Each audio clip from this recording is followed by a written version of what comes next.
Everyone, কি অবস্থা সবার? অনেকদিন পর তোমাদের মাঝে নিয়ে আসলাম নতুন আরো একটি ব্লগ ভিডিও। আজকে আমাদের গন্তব্যস্থল হচ্ছে মাওয়া ফেরিঘাট। সেখানে গিয়ে কি কি করলাম ভিডিওটি দেখতে শেষ পর্যন্ত সাথে থাকুন।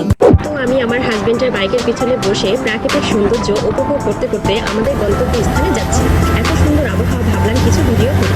ভিডিও করার সময় আমার একটু ভয় করতেছিল যদি হাত থেকে ফোনটা পড়ে যায়, তাও আমি সাহস নিয়ে ভিডিও করি। চারিদিকে নীল আকাশ আর প্রাকৃতিক সৌন্দর্য দেখে আমার ছোটবেলার 2 লাইনের একটি কবিতা মনে পড়ে গেল। নীল আকাশ যেন হারিয়ে যায় সীমাহীন নীলে। যাই হোক, আমি তত ভালো কবিতা পাঠ করতে পারি না।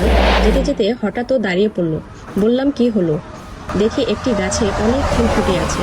ফুল আমার অনেক পছন্দ, এটা হয়তো ও আগে থেকেই জানে। একটি ফুল ছিঁড়ে আমার কানে গুঁজে দিল।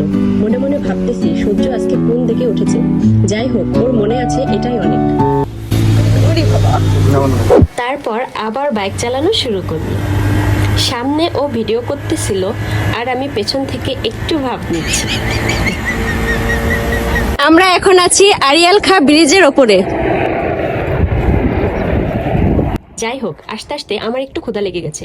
রাস্তার পাশে একসাথে অনেকগুলো ফাস্টফুডের দোকান, সেখানে ফুচকাও পাওয়া যায়। আমার আবার ফুচকা অনেক বেশি পছন্দ, তাই ফুচকা খেলাম। মনে মনে ভাবতেছি কেমন হবে কে জানে। খাওয়ার পর বুঝলাম ফুচকাটা অনেক বেশি মজা ছিল। টক পানিটা জাস্ট ওয়াও। তারপর খেলাম ঝালমুড়ি। ঝালমুড়ি অনেক মজার ছিল। অনেকে বলবে ভিডিও করতেছি তাই রিভিউ ভালো দিতেছি। আরে না ভাই, সত্যি ঝালমুড়িটা অনেক মজা ছিল। আমার খাওয়া শেষ, এখন যাব পদ্মা ব্রিজ আরো সামনে থেকে দেখতে। আমি এখন আছি একেবারে পদ্মার পারে। দেখো আমার পিছনে কত সুন্দর পদ্মা সেতুর এই প্লেসটা। আমার এমন খুশি লাগতেছিল কি বলবো। তারপর কিছু ভিডিও মেক করি। আকাশ আর নদীর কম্বিনেশন জাস্ট ওয়াও। নদীর পানিটা দেখতে একদম সমুদ্রের পানির মতো দেখতে। নদীর দিকে তাকালে মনে হয় সারাদিনের ক্লান্তি সব দূর হয়ে গেছে। চলে আসলাম মোল্লা হোটেল অ্যান্ড রেস্টুরেন্টে। এখানকার খিচুড়ি অনেক বেশি বিখ্যাত। দূর দূরান্ত থেকে এই মোল্লা হোটেলের খিচুড়ি অনেকেই খেতে আসে। দেন ভেতরে ঢুকে 2 প্লেট খিচুড়ি অর্ডার দিলাম। খিচুড়ির সাথে ছিল সালাদ ও জলপাইয়ের একটি আচার। তারপর আমি দেখতেছিলাম আসলে আমার প্লেটে কত পিস গোস পড়েছে।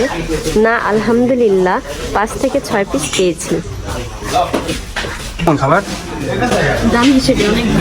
তারপর আমি ভাবতেছি একটু জলপাইয়ের আচার নেব। আসলে খিচুড়ি দিয়ে আচার খেতে আমার একদমই পছন্দ না, তাও একটু নিলাম। দেখলাম না, আচারটা খুবই মজার ছিল। খাওয়া শেষ, এখন আমরা বাসার দিকে রওনা দিয়ে দিলাম। রাত হয়ে গেছে, তাই একটু শীত করতেছিল। বাইক তো, আমার কানে প্রচুর বাতাস লাগতেছিল। তোমরা যে মসজিদটি দেখতে পাচ্ছ, এটি শিবচরের বিখ্যাত একটি মসজিদ। কি সুন্দর, তাই না? এই তো আজকের ভিডিওটা এ পর্যন্তই।